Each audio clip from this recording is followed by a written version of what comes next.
Hey there, people. Happy New Year from Blues Lawyer Confessional. I'm Matt Esquire and welcoming you back for a little update and more insight into the whole Gibson versus DiMarzio fracas. For those who aren't familiar, a few weeks ago, Gibson decided to hit DiMarzio where it hurts, right in the intellectual property. DiMarzio, one of the things they own is a trademark on the double cream pickup, specifically on that color for their double cream pickups, as well as they allegedly own the trademark for PAF, which, as everyone knows, stands for patent applied for, as in patent applied for pickups that you would find in a Gibson Les Paul. These are two things that Gibson has decided to go after. If you want a little more insight into that, we went into that last month. One of the questions, though, is how can you claim ownership over a color? It sounds weird, but believe it or not, you can actually trademark a color. Not for all purposes, but in certain circumstances, you can trademark a color for a certain industry. The most famous of these is, of course, Tiffany blue, robin's egg blue. And it owns that particular shade of blue, which is known as Pantone 1837 for luxury goods, specifically jewelry. So if you're going to try to sell jewelry, you're not going to be able to do it using Pantone 1837. That color is trademarked for jewelry. Similarly, Barbie pink. Mattel owns that. If you're going to sell a doll, you can't use Barbie pink. Mattel has trademarked that. It is a specific Pantone color. It has a hex value, and you cannot use that without infringing on Mattel's trademark. Similarly, if you're in the delivery business, you cannot use UPS's trademarked shade of brown. Again, it is listed with a Pantone number, and it has a hex value assigned to it. Now, I understand a lot of this is kind of gibberish. Most guitarists out there don't know what Pantone is, and they might not know what a hex value is. But the people who work at the U.S. Patent and Trademark Office, they do know that. Why is this important? Because that very well could be DiMarzio's Achilles heel. DiMarzio has been down this road before. They got in a fight, evidently, with a small pickup maker. I'm trying to get a little more information on that, and we'll probably do a little update on that, as well as they've been challenged by other people before. And here's the problem. DiMarzio just describes their double cream pickup as double cream. They don't specify a particular shade. They don't specify a Pantone number. They don't specify a hex number. And because they don't have the Pantone number, because they don't have the hex value, and as a litigator, I'm going to go after the weak spot. And that is their weak spot. And dollars to donuts, you can bet that Gibson is going to attack the trademark, saying it's not specific enough, saying that you can't just say double cream, you have to say Pantone number whatever. They're going to say you need to have some kind of commercially accepted identifier that lets people know what double cream really is.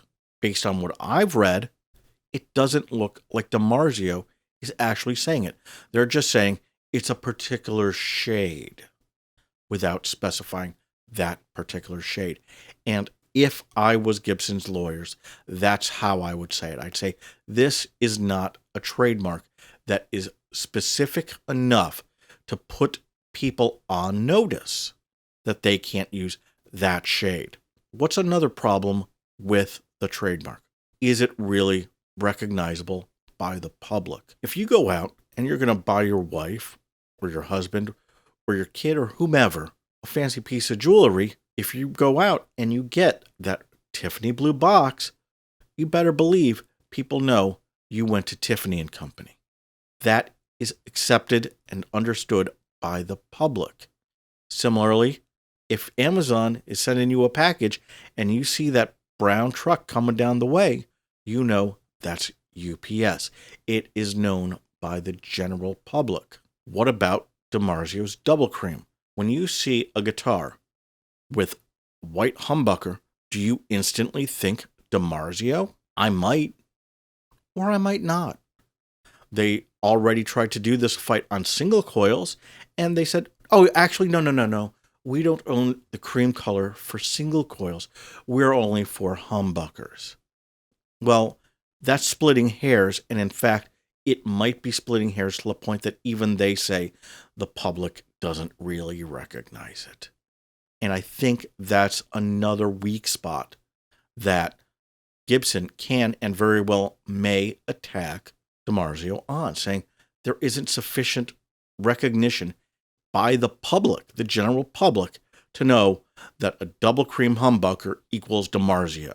That's not to say I'm right. It's not to say I'm wrong. It's not to say Gibson's right or wrong or DiMarzio's right or wrong.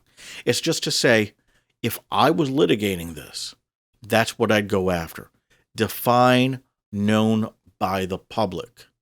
DiMarzio will probably say, well, the guitar buying public. But even that's a weak spot. Do you mean every Tom, Dick, and Harry who walks into a guitar center? Or do you mean every blues lawyer like me who watched too many music videos in the 80s growing up and now knows that, yeah, the double cream pickup, that's DiMarzio. But that's the other thing. Why is it DiMarzio? DiMarzio's story on it is that before DiMarzio, Gibson was using double cream humbuckers because they ran out of black bobbins, which means it's not really associated with DiMarzio. It's associated with DiMarzio trying to recreate Gibson's PAFs, which is where Gibson's also going to attack DiMarzio on the PAF trademark. That no, it's not associated with DiMarzio. It's associated with Gibson. PAF is associated with Gibson. Personally, I think that DiMarzio is willing to take a bath on PAF. That's a losing battle, and they're not in the business of paying lawyers. And if I had to pick which front I'm going to fight this war on, I probably am going to go with the double cream and say, yeah, we lost it on PAF. We never really had it to begin with. Personally, though, I think that PAF is a generic term, and DiMarzio was just overreaching when they registered that thing. So that one probably going to go bye-bye. And I think the double cream probably isn't long for this world either. Finally, there's the issue of practicality. One of the things about guitars is that the plastic bits, like plastic does, they discolor. It's one of the things people like about them, the way that all of the hardware changes color over time. Don't believe me? Go ask Tom Murphy. You take a bright white pickup and you wait about 10 years, it's going to start turning a creamy white.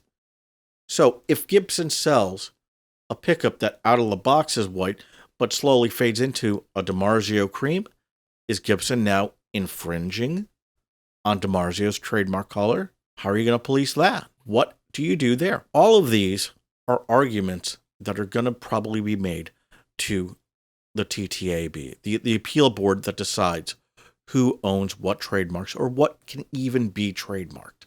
DiMarzio, they have a tough row to hoe. Gibson, they got the biggest, baddest lawyers in the guitar business. They know their trademark stuff.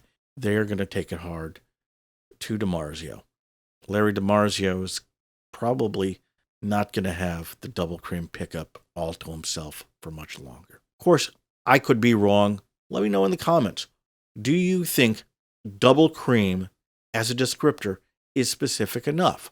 How would you go about attacking this trademark? What would you say? How would you defend it if you're on the side of Larry DiMarzio here? Until next time, less fiddling, more playing.